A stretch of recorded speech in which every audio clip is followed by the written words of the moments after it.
will not return Kilmar Abrego Garcia to the United States, who the Justice Department says was deported to El Salvador by mistake.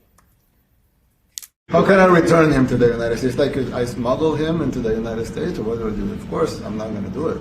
It's like, the question is preposterous. How can I smuggle a terrorist into the United States? I don't have the power to return him to the United States.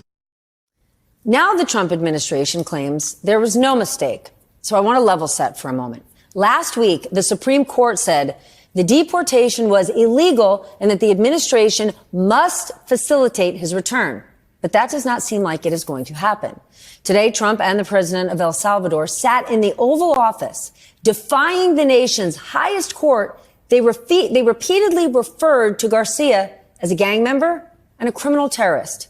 And they made those claims without any shred of evidence. They showed the world what it looks like to defy a co-equal branch of government. That act right there should shock all of us.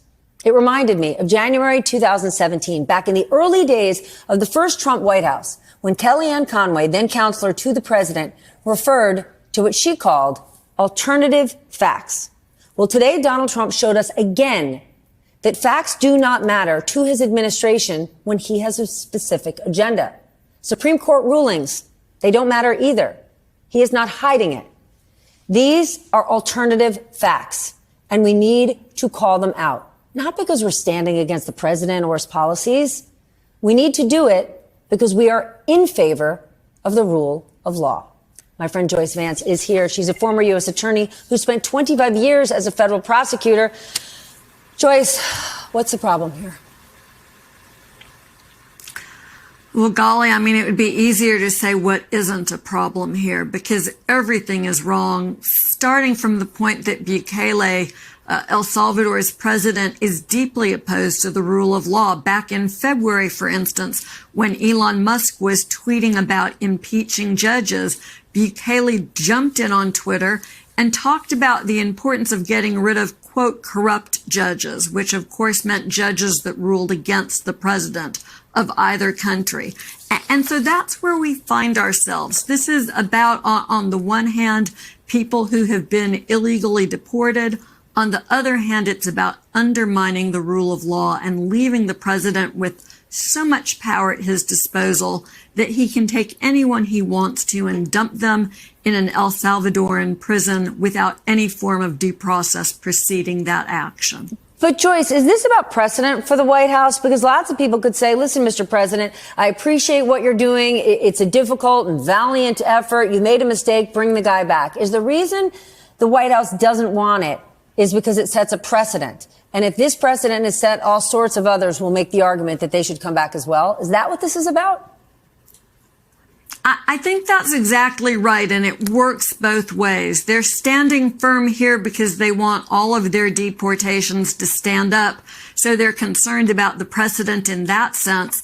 They also want to use it to move forward, and we heard that very clearly from Trump today when he talked about what he characterized as homegrown American citizens who he might want to deport. And so he's looking, again, to accumulate all of that power in his own hands.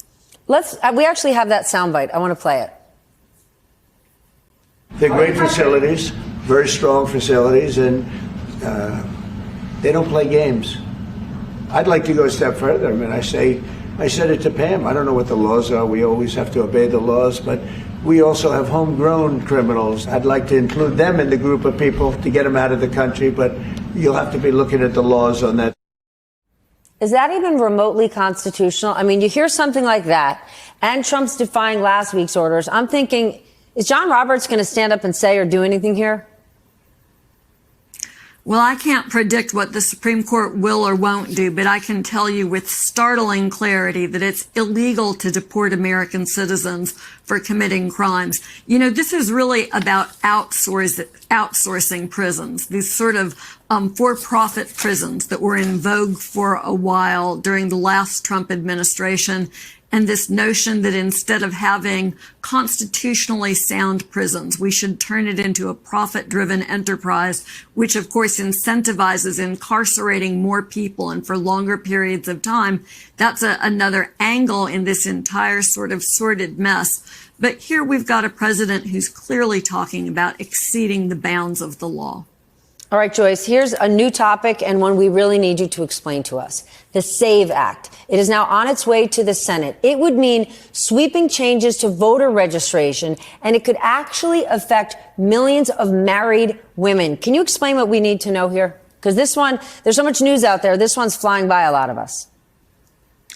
It is, and it's super important stuff. The SAVE Act is a law that the House has passed. It's off to the Senate, and it would make it much more difficult for Americans to register to vote because they would have to prove that they're citizens. Only a limited number of documents will suffice to do that. A passport is one.